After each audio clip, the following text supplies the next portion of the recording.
Hey, it's Mike Cambright with Flipner.com. Welcome back for another exciting expert interview where I interview successful real estate investing experts and entrepreneurs in our industry to help you learn and grow. Today, I'm joined by Mark Filler. He's the CEO of Jordan Capital Finance, a direct private lender for real estate investors. Mark has more than 20 years experience in the mortgage industry, leading many very large companies to massive growth, which he's going to share with us here in a little bit. And Mark has lent out hundreds of millions, maybe billions of dollars in his businesses. Today, he's going to share his knowledge with us. Specifically, he's going to tell us about different types of lenders because they're not all the same, and how to position yourself to maximize your chances of getting approved for a line of credit. He's also going to tell us how to best optimize your repair draws for your next project, which if you haven't dealt with that before, it can get messy, and there's a very efficient way to do it, especially if you're working with the right lender. Before we get started with Mark, though, let's take a moment to recognize our featured sponsors. RealtyMogul.com is an online marketplace for real estate investing, connecting borrowers and capital from accredited and institutional investors. Get a rehab loan fast and close in as little as 10 days with rates starting as low as 9%. For more information, call 888-296-1697. B2R Finance makes loans tailored specifically for rental investors.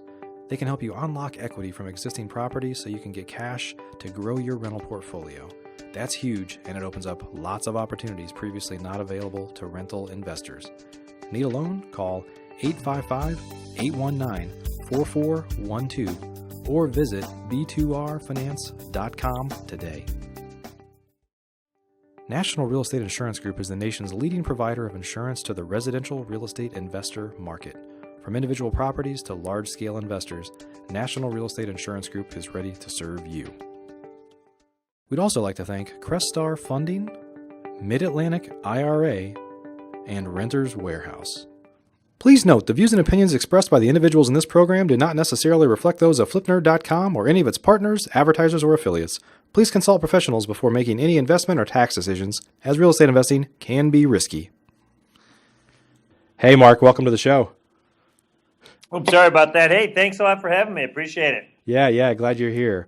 So, as you know, we were talking before the show. I mean, a lot of people know this as well after they start working with different lenders, that not all lenders are the same. They're not. It's not all an apples to apples comparison, right? They are. That's definitely true.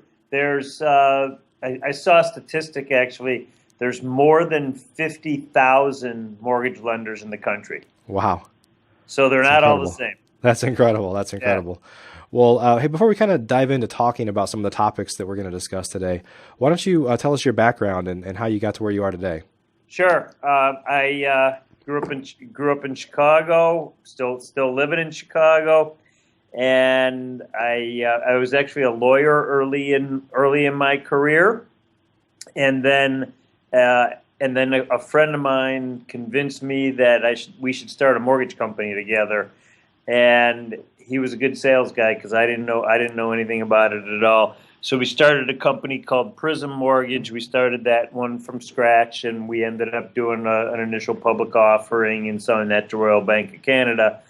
And then I worked at another very large New York Stock Exchange mortgage company. And then in 2007, immediately before the crash, just by like a couple months, started another mortgage company called Prospect Mortgage Company, and that business today has over 2,000 employees in over 45 states.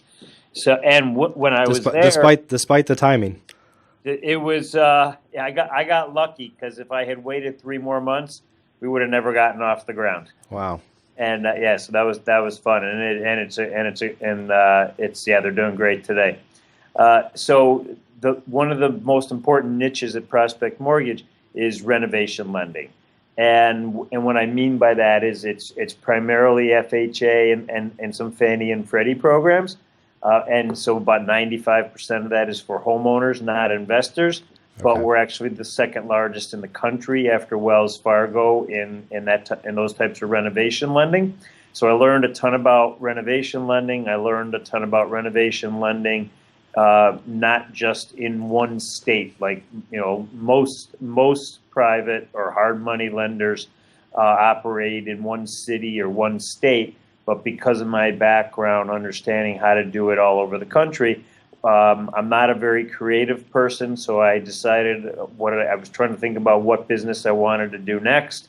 And I said, well, I'm just going to essentially do exactly what I was doing, but instead of doing it for homeowners, going to do it for investors. Yeah. And Okay. we started the business just over 2 years ago, and we've already in a short period of time become one of the top 5 lenders in our industry.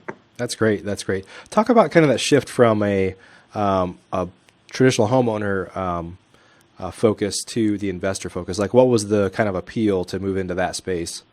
Well, certainly one of the appeals, everybody reads about all the regulation, all the regulatory issues in the homeowner space, and this is fun because we actually get to we get to run a business and make decisions based on just simple business practices Right. and what makes sense. And at the end of the day, like, all I really have to worry about is the homeowner. I mean, is my investor going to repay my loan? Right. Right. And Because it's B2B, not B to yeah, consumer. Yeah. exactly. So avoiding all that regulatory nonsense is great. And this whole investor world, I think it's more fun. I think it's more sophisticated, and it creates more opportunities to be creative in terms of you're not just focusing on Fannie Mae rules or Right. Citi or B of A. You're creating your own guidelines and deciding how you want to run your business. Sure. Sure. And maybe talk about, just a little bit before we get started, talk about kind of what's happened over the past, let's call it 3 or 4 years, in terms of lenders becoming more institutional. Like, prior to that, that was much less common, right? It was a lot more boots on the ground, local guy that is retired and has some money as a lender. And there were some organized people, certainly at the regional or kind of local market level. But there's obviously been a big transition into more of the institutional type players like yourself over the past several years.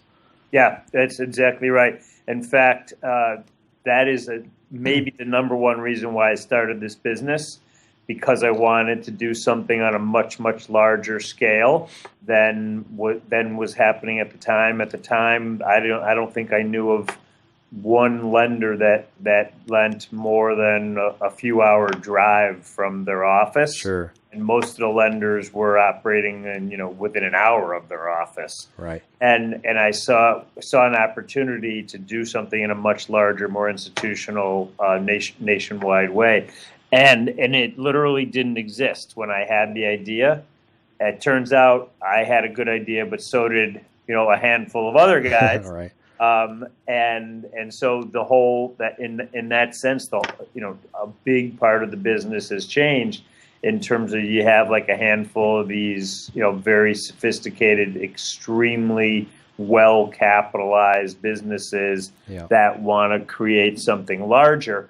And also, I think it's so clearly in the last 2 years, the marketplace for lenders has become significantly more competitive, which is great for real estate investors. Right.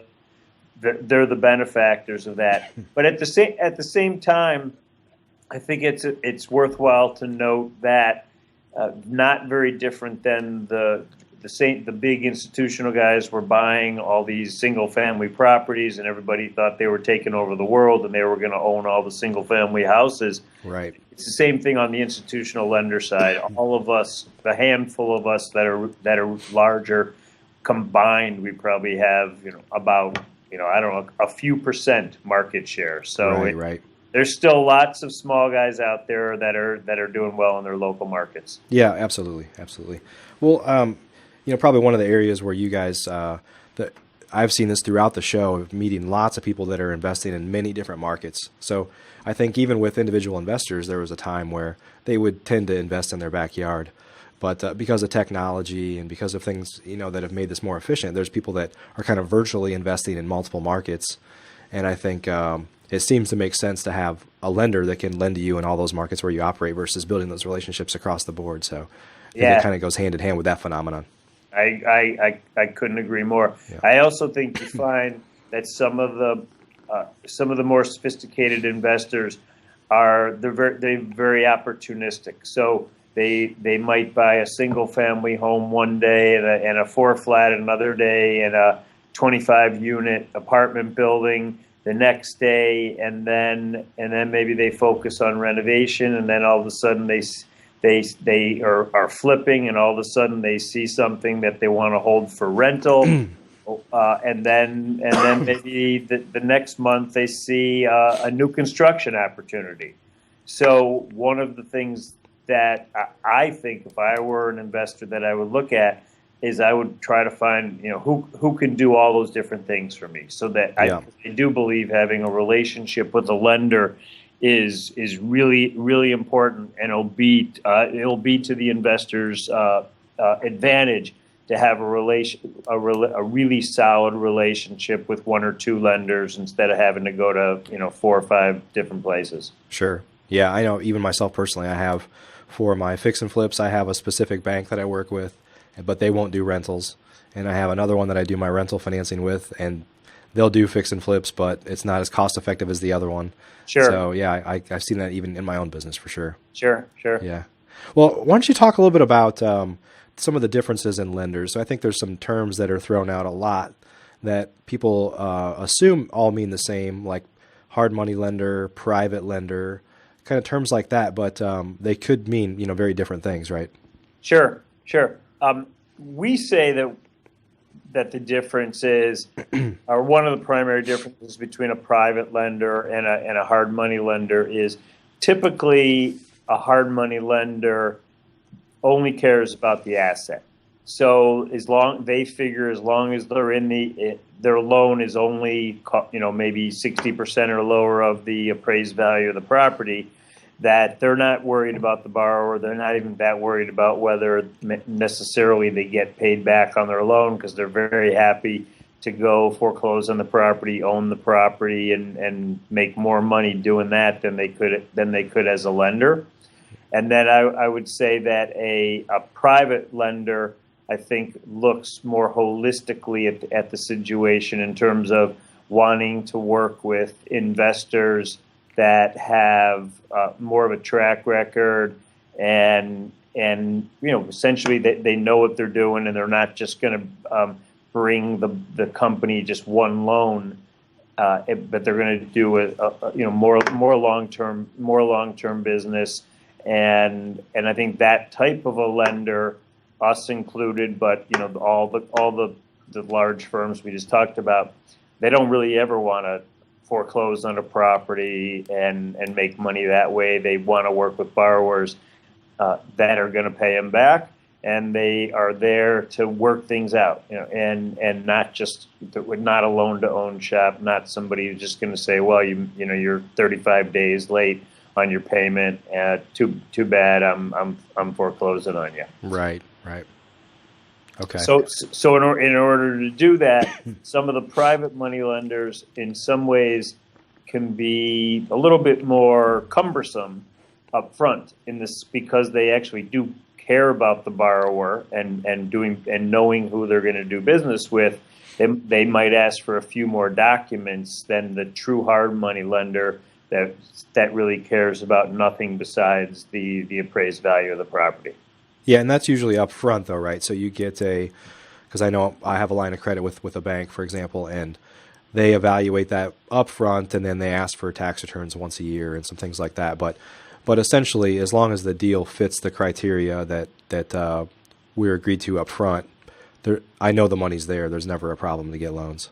Yeah, no, exactly, and that's another reason that you might want to go to one of the larger firms to get money, because some of the small guys, the typical small guy in our business, or even the middle-sized guy in our business, their typical model is they go to their friends and their family, they borrow as much money, they get as much money as they can, and depending on who your friends and family are, it could be $500,000, it could be $2 million, it could be $5 million, $8 million, and let's say that typically they'll pay their friends and family around 10%. On their money, and then they turn around and then they lend it at more than 10%, and they keep the spread. Yeah. But they might, if 1 month or 2 months they have like a lot of loan activity, the third month they might not have any more money, because their friends and family only go so deep. And so to your point, if I were in business, I want to know that my lender is going to have money no matter what, so that I can act quickly, I can act with confidence. And as an example, one of the things that we do, we approve a borrower and we actually offer a long-term line of credit. So a typical deal would be a borrower comes to us, we underwrite them, we say, here's $1 million. Now you can go out and spend it. All you need to do is get us a purchase contract and a title policy, and we can close deals in a week because we already know a lot about the borrower. Right, right. And again, that's not just us, but people who have a lot more money and are in this more for the long-term relationships. Sure, sure. So let's talk a little bit about how people can kind of optimize the kind of position themselves to be attractive to a borrower for you guys, or some of the other folks that are kind of in your space. Like what is it that you're if you're a hard money lender and you're looking more at the asset and less at the person, when you are looking at the person as a borrower, what are some of the things that they could do to make themselves more appealing? Sure. Like a lot of it would just be organized. So if you, as an example, if you could show a couple HUDs on actual transactions that you buy and sell, people get comfortable that you have a track record. I think that's a pretty big deal. It doesn't have to be a lot of experience, but if you could show a couple deals that you've done, I think that gets people a lot of comfort. Giving all your statements that show your liquidity I think is a really big deal. And so it's a little bit of a pain in the neck up front, because maybe you have your liquidity in 3 or 4 different accounts, and you say, well, it's a pain in the neck to go get all the statements. But it's worth it, because you're going to get a better deal. You're going to get more capital available to you, and the process is going to go quicker and smoother, because we're going to have a greater profile of the overall borrower. Sure. Being able to show that you have some net worth certainly helps. I'll tell you, one of the things that I think is pretty common amongst some of the larger lenders in this industry is there's a lot of concern about somebody who had a bankruptcy or foreclosure, particularly a foreclosure or short sale in the last couple years, because people are worried about what's going to happen if something happens bad in the renovation or the market or something. Right. I'd like to see that people have at least been okay with on their mortgages. Okay. Yeah, I know for me personally, I have to, the first time I did it, it was a pain in the neck to create, especially with multiple lenders. And then I found out that they didn't necessarily care if I used their format. They just wanted a personal financial statement.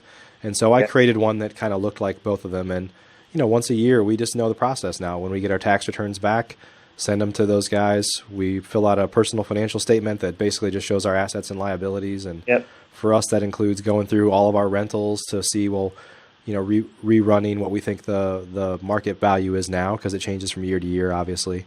And we find out what our debt is and how much we paid down on those rentals. And that's actually a really good exercise for everybody just to go through anyway. Yeah. There are a few times that I was like, this is just some extraneous thing I'm creating for my lenders, even though I'm totally good for the, in my mind, why do I have to do all this? I'm good for the money.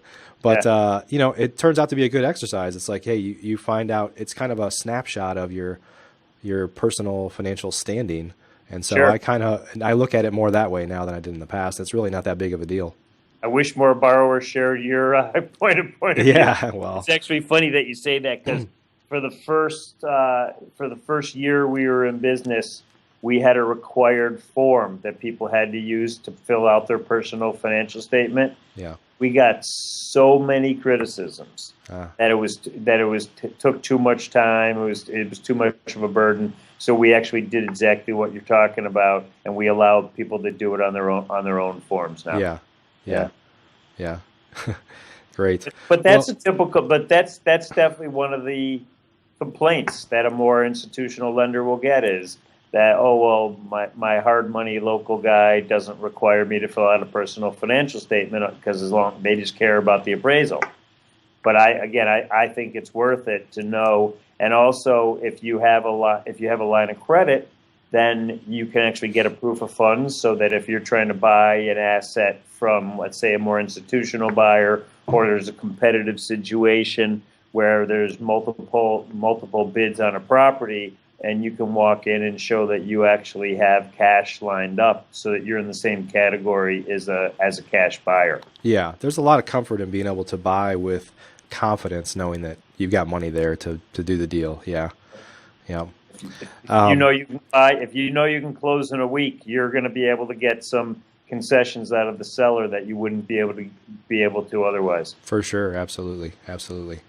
So one of the things that a lot of is always something to consider when you're working with a lender is how quick they are on repair draws, how easy that process is, because if you don't have a lot of money and you're borrowing most of the money to do the job, you have to pay your contractors, and contractors tend to be kind of, week to week type people, hand to mouth type people. So they want to get paid right away. And I've always advised people, in terms of how to manage contractors and those things, that there really are two things that are really critical. One is very clear communications on what they're supposed to do.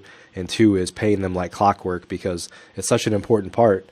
But maybe you could just take a second for maybe could be new for some people. Just talk about the concept of what a repair draw is and how Sure. investors, how that process works. Sure. Yeah. No. So what we do is we have, if somebody wants to borrow repair draw money from us, what we do up front, before we loan them the money for the acquisition piece, we actually ask them for their construction budget. And so then we take the budget, we review the budget to make sure that we think it's appropriate for the transaction. If things are in the right ballpark, if something looks too high or too low, or they miss something, etc. And now we have this budget. Let's just use as an example that the repair budget was $40,000. So what we will do is, as an example, typically we lend 80%, sometimes more, sometimes less, of the renovation expenses. So we'll have this $40,000 budget, and it's actually by line item. And so Okay. let's say that the borrower decides after 3 weeks that he wants to get some money. He'll call us up and he'll say, I'm 1/4 of the way done with my renovation. So that means that in his mind, he's done 25% of the $40,000 that we have in our overall budget. So we send an inspector out. It takes probably an hour. The inspector goes through the property, says, okay, yes, you're 25% of the way done through your renovation, or no, you're not 25% done with the renovation, and you're only 20% done. And then 24 hours later, we get the borrower that percentage based on the completion of the work percentage. We get them their funds 24 hours later. Okay. So it's a pretty simple process. I think the thing that somebody could say is, again, a pain in the neck is they actually have to show an organized construction budget. So if you're going to do it back of the napkin, I think it's a good thing, because this causes you to be more organized and make sure that you really get into the project and you know what it's actually going to cost you to do things. It's worthwhile, because that way, if you want to get 2 or 3 draws during the process, so that you can pay your like you said, you can pay your contractors on time, or really quickly, I think it's clearly worth it. Yeah, it's a good business practice anyway, just to be organized. So, but talk a little bit about in terms of when you pay that out. Let's say that 25% in your example, is it based on kind of scope of work inside of there? So, for example, just to kind of clarify, if people bought all the materials, let's say, and that $40,000 budget let's say the materials were 15,000 of that total budget. If they just go spend 15,000 on materials and stick them in a garage, you don't do you reimburse on that, or they need to actually be installed and kind of finished work, right? Yeah, that's good. That's a good question. We of course like to see it installed, Yeah, and in a rare occasion we'll be flexible, and obviously we're more flexible with a borrower that we've already done a couple deals with. We right. get to know them, but initially when we work with people, we definitely want to see that it's installed. Yeah, yeah, okay. And talk about the kind of timing on that process, because I know for a lot of folks that again don't have a lot of money, they're relying on their lender to pay those things. Just talk about the process of, or maybe give some tips on how they can kind of efficiently manage their rehab so that they get paid, quickly. And Yeah, that's a good question. What I would say is it's again kind of being organized. So if you know that in 4 days you're going to want to have an inspector come out, and that way the next day you can get funding. Instead of waiting to the fourth day, you call us up 4 days earlier and you say, hey, can you have an inspector out here in the next 3, 4, or 5 days? So just by giving us a little notice, being a little organized, that way we can already have set up the inspection. And then it really does go like clockwork, because the guy comes out on the day that he said he was going to come out, and we can fund you 24 hours later. So I would just think it's just a question of always anticipating when you're going to want the money, as opposed to just waiting until the time you actually want the money. yeah, and I know in my business where we had hundreds of houses, we had, even with our contractors, back to that kind of expectation setting, we always had it set up to where if you email in your invoice to effectively our bookkeeper by 5 p.m. on Wednesday, we'll have a check for you on Friday. And just kind of setting that expectation, because I think a lot of contractors, if you let them, they'll say, well, it's Monday afternoon and I need a check right now. And, Right. you have to define that process. And I think if you have that process defined for your business, if it was the same process that I mentioned, where we're going to send in your invoice by Monday or by Wednesday, we'll have a check for you on Friday. You just kind of back into, well, when do I need to have a certain amount of work done so that I can request my repair draw, 4 or 5 days ahead of time, kind of anticipate making that payment. Exactly. Yeah. If we have that kind of notice, we can get you the money when you want it every time. Yeah. Yeah. Great. Well, Mark, anything else you want to talk about today to kind of give any kind of words of wisdom to people looking to build relationships with a lender? That's a good question. Obviously, to me, there's just a lot of basics. Make sure that the lender has a reputation for closing when they say they're going to close. Meeting closing dates, to me, is as important as just about anything. Yeah. Making sure that I would kind of think about ask maybe about sometimes when things have not gone perfectly. Let's say that the construction budget, it turns out that there's unexpected expenses, or weather caused a month delay in the renovation, or the property took longer than expected to sell. Any kind of or the contractor had a medical issue and had to take 3 weeks off of work, or whatever it is. To talk about how a lender responds in those situations and what their attitude is in terms of whether they're really kind of borrower centric and borrower friendly versus become combative in those situations, because we all know that if you use the lender enough, something's going to happen. Right. And having that relationship, I think, is really important to working those kinds of things out. That's great. That's great advice. So Mark, if folks want to learn more about Jordan Capital Finance, where do they go? JordanCapitalFinance.com or Okay. JordanCF.com. Okay. We'll add a link down below here. And maybe you could just take a second to talk about where you lend and where you don't. I know that you're lending in most states now, right? Yeah, we're at about 45 states, but bottom line for us is we're really focused on anything that's East, Midwest, and Texas. we have not. We're not lending in particularly, like an example, California, Nevada. Okay. And like I said, 45 out of 50, and the only two that we don't, the only two big ones that we don't lend are California and Nevada. The others, there's some small states that have some kind of awkward regulatory issues, so we've chosen not to go there. It might not be 45 states; it might be 43. I don't remember the exact, but it's most of the places. Okay. Well, we'll add your link to your website down below the video here for those that are interested. Mark, thanks so much for spending time with us today. Appreciate it. Thank you very much. Good to see you. I appreciate you. Thank you. Are you a member of FlipNerd.com, the most robust real estate investing platform in existence, where you can find off-market wholesale deals and great vendors literally in your market? You can get access to advice from experts and learn about local clubs and events right in your backyard. If not, please visit FlipNerd.com and register for a free account. You can register in less than a minute. It's pretty much the coolest site that's ever existed in the real estate investing industry, so get on over to FlipNerd.com.